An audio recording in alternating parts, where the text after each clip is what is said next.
अच्छा लगी, जब नचवा तब अच्छा लगी। अरे वाह, कितने पीछे मेरे कंवरिया भाई लोग खड़े हैं। एक बार खड़े हो गया फिर मस्ती के साथ सभी लोग खड़े हो जाओ। भैया कुर्सियाँ छोड़ दो, क्यों लेके नहीं जाए तो हर कुर्सियाँ खड़ा हो जाओ। सोफा पे खड़ा नहीं होना, सोफा टूट जाएगा। सोफा के नीचे खड़ा हो जाइए, आप लोग यहाँ आ जाइए। मतलब सोफा के ऊपर चढ़ के मत खड़ा हो जाएगा मेरे भाई, मेरे कहने मत लगे। तो आइए एक बार पूरे मस्ती के साथ, और कहना है क्या, पीले भोले नाम का प्याला,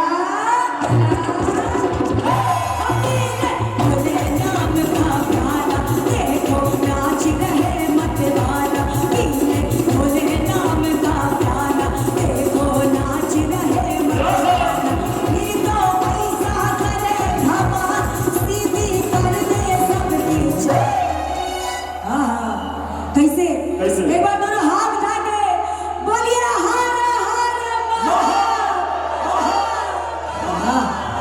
अब साउंड बड़ा अच्छा बोल रहा भैया, चिल्ला के भी गाना तब भी गला नहीं दर्द हो रहा है। अरे तो इंजीनियर साहब आए।